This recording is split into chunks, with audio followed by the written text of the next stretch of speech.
C'est vrai, les enfants de Dieu, que Dieu vous bénisse. Nous sommes déjà arrivés.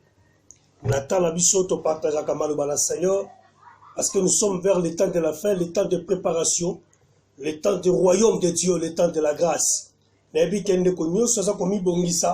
Parce que voilà pourquoi il faut se préparer à conséquence. Il ne faut pas qu'on marche dans la distraction, il ne faut pas qu'on t'a la gauche et droite, mais t'as là maintenant ta vie vis-à-vis au Seigneur. Moutounioso à se préparer nanzambe naye. Voilà pourquoi je bénis tout le monde, je bénis toutes les familles du monde entier, surtout tous les chrétiens, que Dieu vous bénisse au nom de Jésus. Zoa Bible nayo, to zalata ya partage, ya liloba nanzambe oye kosala biso, to yeba kozonge nanzambe pe to zala tellement béni. Que Dieu nous bénisse. Avant de partager notre enseignement, nous allons d'abord adorer Dieu et prier ensemble avec notre frère. Que Dieu vous bénisse, adorer ensemble avec le Seigneur. Merci beaucoup.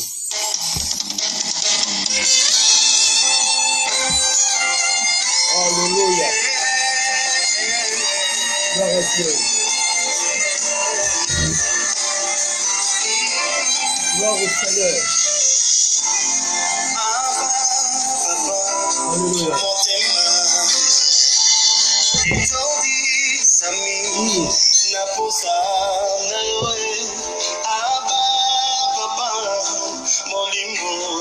Alléluia. Molimo nangai.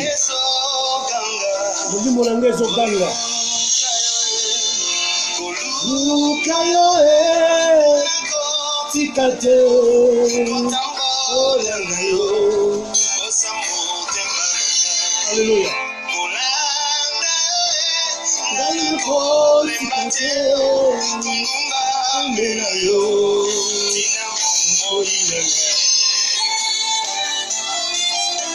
Alléluia. Zamba pambola ndeko nyonso oyo okoti déjà la présence ensemble. Gloire aux anges. Papa.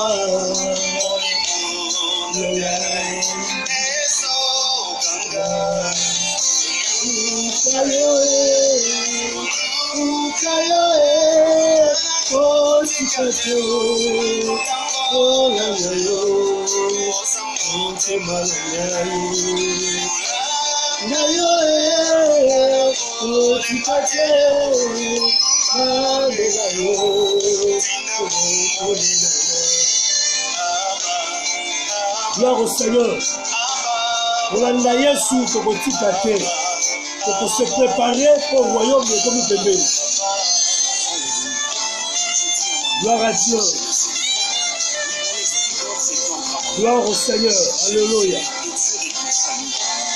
Sois béni, Jésus. Motema nanga la pesi yo yawe. Oza nzambe ya motema nanga. Merci Seigneur. Zambo za nzambe ya kina biso. Alléluia.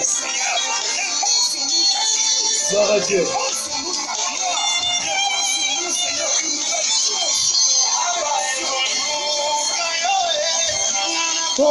Tikate la vayo motema nangai nayo tikate ombe nayo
Merci. Merci beaucoup. Que Dieu nous bénisse. Merci pour l'adoration. Merci parce que Tokumba Melinzambe Oyazana Makokia Kosala Biso grâce. Merci beaucoup.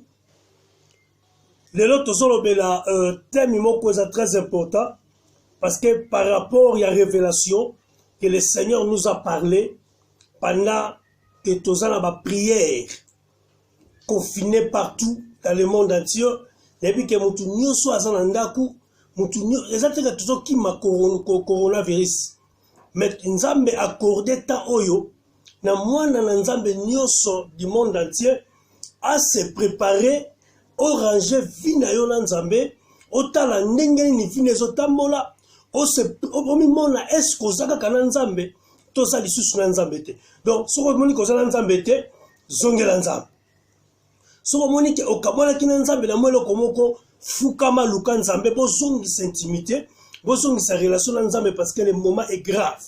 Que Dieu nous bénisse. Le lot ozolobe la porte où ezosala ekosala batu ba ebele bakota bokonza likolo te bazanga lola porte parce que Bible zoloba tous les pécheurs batu nyonso bazana masumu bakokota bokonza Nzambe te parce que notre Dieu est saint. Il faut que biso pe tozo ko s'approcher pas inaye tozo la paix mo santo. Voilà pourquoi comme tozo la vidéo, je ne peux pas prendre beaucoup de temps, mais je vais commencer à parler pour Tenzamba Sungabiso. Amen.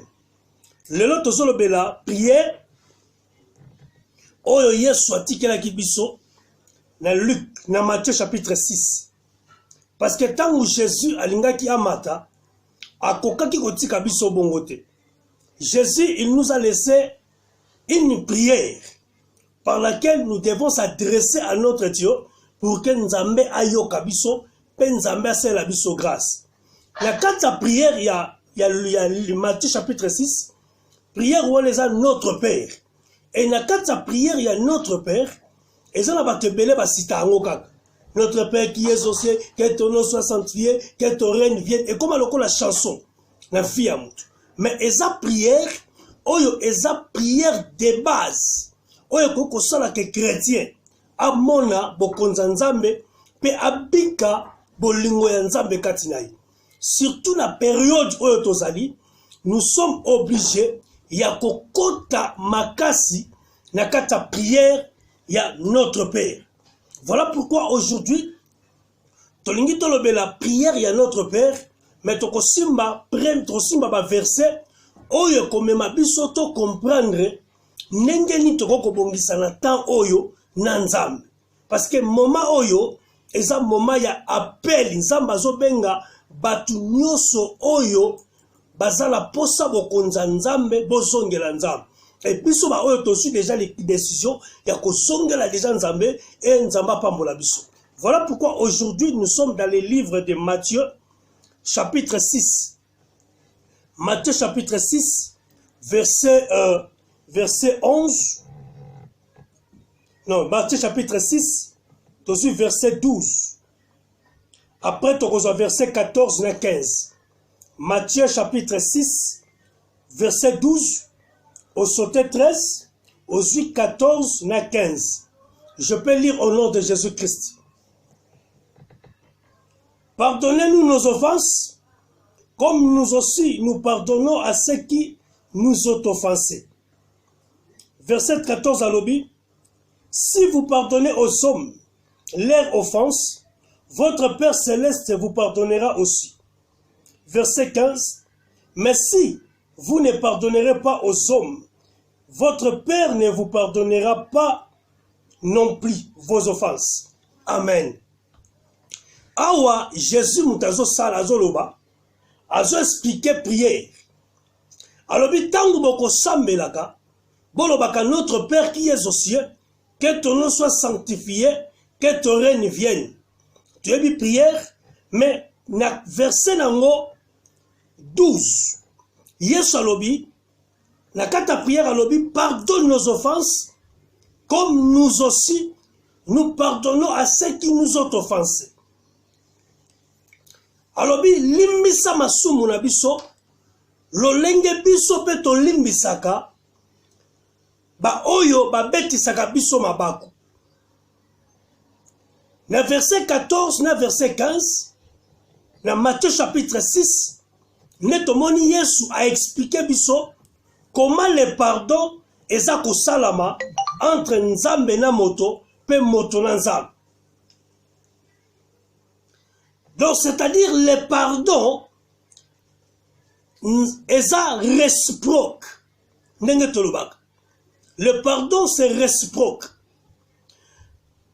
Dieu par rapport ya verset, par rapport ya chapitre oyo, elingi kolakisa biso ke nzambe alimbisaka biso te soki biso pe toza na makoki ya kolimbisa bandeko na biso te.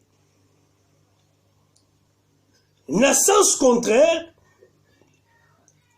selon Matthieu chapitre 6, la prière à notre Père, nzambe alimbisaka biso soki biso pe tozo limbisa bandeko oyo basali biso mabe. Donc le pardon à Dieu c'est réciproque. Si toi tu ne pardonnes pas, Dieu aussi ne peut pas te pardonner. Na lingala soki yo limbisaka te, nzambe pe na likolo akolimbisaka yo te. Donc c'est-à-dire ezala batu mususu bozole ki satana kata prière, ozole ki satana kotanga Bible, ozole ki satana kata ba jeune, mais na kata motema na yo ezana ba makambo oyo limbisa te. Et mets dans ta tête lokola nano limbisa te, même à tozo prier yeba ke prière na yo eza inutile. Yeba que même à toi fuka molobi Seigneur, pardonne ma vie, limbisanga, olelio tangisima ya misu. Mais pendant que yo, ozana capacité ta ko limbisa, ndeko ya salaki yo mabe, maya miso na yo, eza pamba liboso nzambe. Dieu ne va pas te pardonner. Voilà pourquoi comme nous sommes au temps de réparation, tous autres traversés tamoko na monde, eza tamoko ya compliqué ma casse. Parce que Bible Zoloba, vous ne connaissez ni jour, ni l'heure, viendra le Fils de l'homme. Yo, lokola toyebi jour te. Lokola toyebi RT. Donc, quitte à nous d'être prêts, d'être préparés, na mitema na biso, po toyeba mukolo wana, tozala surprise. Amen. Donc, c'est-à-dire, la ligne éveiller conscience à mutumoko, la prière aux osal. Dieu va te pardonner pendant que toi aussi tu pardonnes les autres. Donc si tu n'as pas pardonné quelqu'un, si tu as des problèmes avec les gens, si tu as des problèmes dans ton cœur, que nano limisan de koanate, ma soeur, mon frère, je viens te demander pardon. Allez chercher ses frères, demande-lui pardon. Bon limbisana, bon pardonner, parce que le temps est dur. Tu ne connais pas l'heure, tu ne connais pas les jours. C'est la parole de Jésus. Alors, dans Matthieu chapitre 6, on tout temps, verset 13, le verset 14, le 15. Alors, ceux qui vous ont limbisa, ninga la binote. Nzambe pe la likola ko limbisa yote. Et au moment on a été plus loin. Na Marc chapitre 11, le verset 25. Marc chapitre 11, verset 25. Au moment on a Yesu azolo baboui. Ceux qui ont lingo sambela. Ceux qui ont compte na prière au prière. Ceux qui ont compte na présence en Nzambe. Ceux qui ont réparé na Nzambe. Il faut ta la motema na yo. Ceux qui motema na yo memi yo cause la problème na batu. Alors bi kokota nanu na lo sambote. Ko sambela nanu te parce que prière cause la inutile. Alors bi kene nanu luka bandeko wana bongisa na bango pe yaka lukanza. Amen. Et c'est dans Marc chapitre 11. Je vais lire ça pour vous. La lingite ozanga bokonza likolo pona rankini moko zanango. Marc chapitre 11 verset 25. Qu'est-ce dit la Bible? Yo comme la Bible zoloba. Et lorsque vous êtes debout faisant votre prière, et si vous avez quelque chose contre quelqu'un, pardonne, afin que votre Père qui est dans les cieux vous pardonnez aussi vos offenses. Alors, ce que lingo sambela, oko sambela za kokota la présence en Nzambe. Alors, boye, ce que moni koza la problème na ndeko na yo. Olio sambela, kenena nu olimbisa, bobongisa, limbisa ye. Po ete libondeli na yo ndima mepai na Nzambe, pe Nzambe azala likolo, alekala kolimbisa ye. Mais le loko remarqué ça ni. Mutaso wela ko sambela. Mutaso wela ko benga makasa chrétien. Mais motema na ye, eza motema ya baranki. Eza motema ya ba problème. Et tu dis que je suis chrétien. Tu dis que je suis un enfant de Dieu. Oh, tu en attends. T'es ça ma belle. Eza tant ko garder ranki na motema te. Eza tant lisusu te ko na bomba likam. Eza tant lisusu te que la garder haine. Non, c'est le temps de préparer ton cœur. Parce que la Bible dit prépare-toi pour rencontrer le Seigneur ton Dieu, ma sœur. Fungola motema na yo, limbisa bandeko nyonso. Oyo basala yo mabe, limbisa ba. Pardonnez. Parce que tu ne peux pas pardonner si tu n'as pas un cœur de Dieu. Alléluia. Parce que bato belé bazo sambela, bato belé tozo benga ba chrétien, mais toza la motema ya mabe, motema ya libanga. Moi j'ai remarqué une chose. Ce que ce problème n'a pas rien. Oh, tu benga ba païen. Païen c'est la facilité qu'on limbisa muninga na ye. Mais ce que ce problème n'a chrétien. Papa, je ne sais pas mouté moto zaranango sur utawapi. Le cœur, il y a mon neza centramaka. Dieu a ça la posa que to comme na motema oye limbisa kabato. To comme na motema oyo ezo luka nzambe na bosolo. Yango moni nzamba lobi na ba pharisien. Alors ce peuple m'honore tes lèvres, mais son cœur est éloigné de moi. Alors bazo lukanga na bimbebo, bazo lukanga na na bimbebo apamba, mais mitema na bango ndesa musika. Oh mutema o eza la kapembeni ya Nzambe. Eza mutema o eza eyebi pardon, eyebi kolimbisa. Amen. Ma soeur, mon frère, prépare-toi avec ton Dieu. Et loko yo yinela ndeko na yo oyebi ndito yebi angote. Oyina ye pona mbongo kotikala. Oyina ye pona botulaka yo mwasi. Boloba na kate, bokangana bakanda. Ozala bato yo bake ngai na kotikala ka jamais kosola na ye. Ngai na kotikala ka jamais kolimbisa ye. Mais pendant ce temps que tu pars à l'église, pendant ce temps que tu pries Dieu, mais si tu as ces problèmes là, mais ta prière est vaine. Alors, bien dans Marc chapitre 11, le verset 25. Alors, si tu veux prier, pardonne d'abord les péchés. Même à de quoi cela qui m'a belle limbisai. Même à ta botula moi si limbisai. Koutana na eloba na yende konanga. Na so bongi sa vie na ngana nzambe. Je n'ai pas de problème avec toi. Je te pardonne au fond de mon cœur au nom de Jésus-Christ. C'est fini. Écoutez, on y. Et on change un peu le côté. Mais tu te prépares avec le Seigneur pour que Dieu te fasse grâce. Amen. Et ça là, chrétien belé lelo. Parce que vivre na hypocrisie makasi. Azo seka na munoko. Ah, ndekana za chrétien. Mais motema na ye. Et ça va piège pour na ba belé. Yango mon avis. Vaut mieux couteau vendre na ba païen. Vaut mieux couteau sur la kala bien na ba païen. On a problème ité. Mais mbana nzambe. Autre ma Bible ba chrétien. Nous sommes très compliqués. Le pardon, c'est une puissance qui libère. Si tu ne sais pas pardonner, Dieu ne te pardonnera pas. Même toutes les prières que tu fais. Toutes les prières. Voilà pourquoi j'ai suivi un homme de Dieu. Azo prier na maï. Azo baluka na maï, ba caméra, bazo filmer. Et ça m'a bêté. Mais Bible, si tu fais cela, si tu as des problèmes dans ton cœur avec les gens, c'est vanité. Pourquoi vous avez trop papa na maï pour koufi? Dieu n'a pas besoin de ça. Dieu a besoin qu'en tant que les enfants de Dieu, tu peux sans mitema à la sincère. Nous sommes des chrétiens, mais nos cœurs n'est pas sincères. Voilà pourquoi Dieu est en train d'être loin de nous. Pourquoi? Parce que mitema nabiso et ça sincère te libosanza. Toujours qu'une église, toujours sambela, mais nous ne sommes pas sincères. Oh, devant Dieu, il faut être sincère, mes chers amis. Dieu n'aime pas les hypocrites. Dieu n'aime pas les hypocrites. Nous sommes arrivés au temps, tout le monde a hypocrisie. tozala penza na mitema ya solo, tolimbisana na mitema na biso. Oyebi verset moko na sepeli nango eza nini? Eza la Matthieu chapitre 18. Qu'est dit la Bible? Matthieu chapitre 18. Bible ezoloba nini na Matthieu chapitre 18? Alobi na Matthieu chapitre 18 verset na yango verset 35. Alobi na Bible. Alobi, c'est ainsi que mon Père céleste vous traitera si chacun de vous ne pardonne son frère de tout son cœur. Alobi eza na lolenge wana nde Nzambe akotretaka biso. Soki biso na biso toza kolimbisana na bimbebu te, mais tozo limbisama na mutema. Donc le pardon na yo euta na bimbebu te, et sepelisa batu te, mais le pardon que tu pardonnes ton frère vient de ton cœur.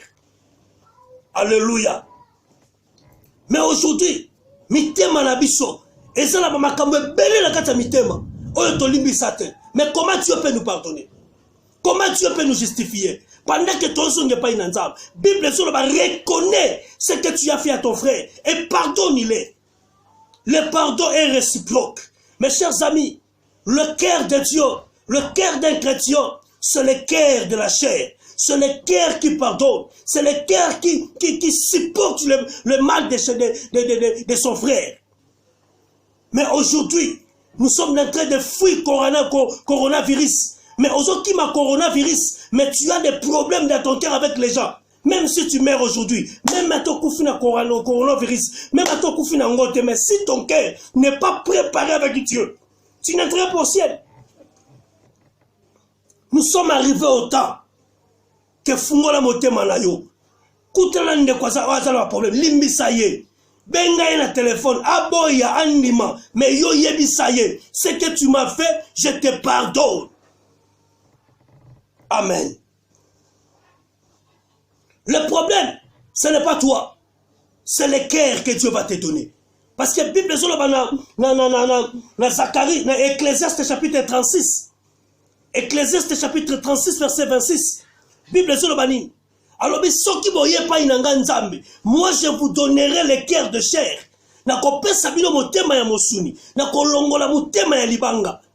Donc c'est-à-dire un chrétien, c'est quelqu'un qui n'a pas un cœur de pierre, mais il a en lui le cœur de chair. Mutema ya musuni, eza mutema oyo yebi pasa muninga. Mutema ya musuni, eza mutema oyo yebi ko limbisa. Mutema ya musuni, eza mutema oyo yebi ko supporter muninga.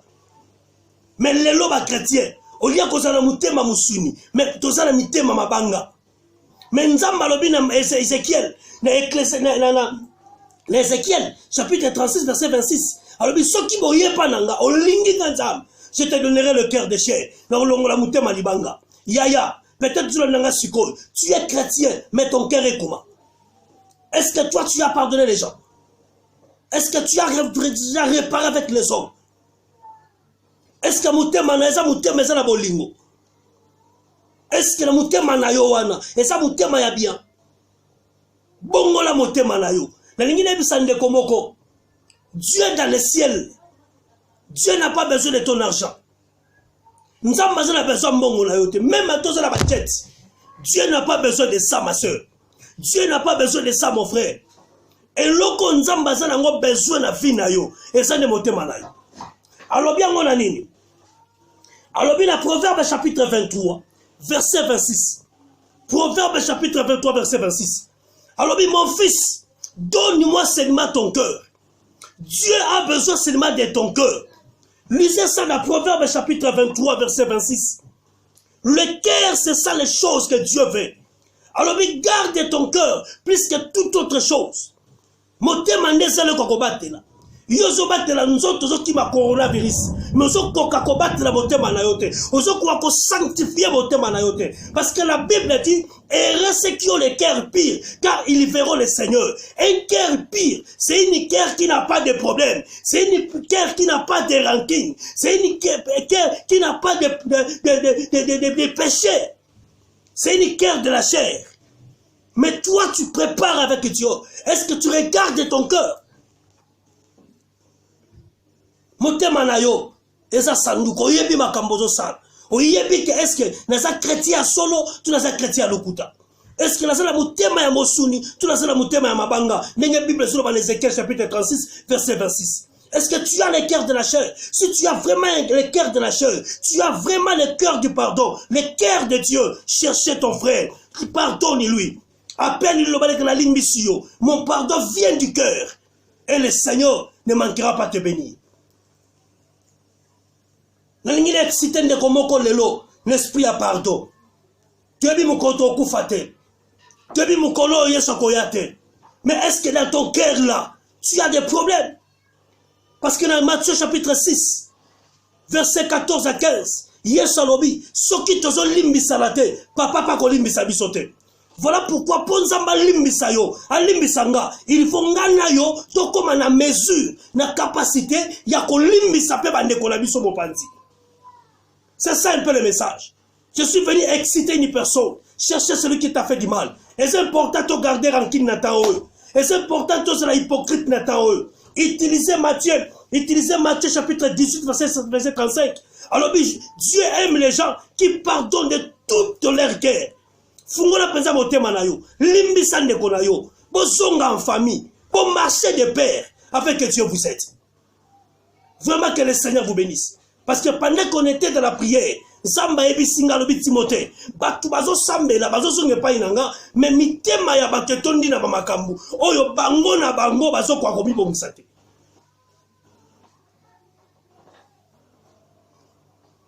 Le pardon est réciproque. Bible sur le ban Éphésiens, confessez vos péchés les uns et les autres, afin que le Père dans le ciel vous pardonnera aussi. Na même un message oyo. Le pardon, c'est une puissance qui libère. Nous sommes arrivés au temps de ne pas garder les rancunes, de ne pas regarder oh asalakinga boy, oh asalanga boy. Non, pardonne yaya. Prépare ta vie avec le Seigneur, prépare ton corps, ton cœur vis-à-vis au Seigneur. Ozo lati sanzoto, ozo bongi sanzoto, ozo kimi sanzoto na coronavirus, ozo kimi sanzoto na maladie, mais ozo koka ko bongo la motema na yote et comme cœur ya nzambe, cœur akolimbisa.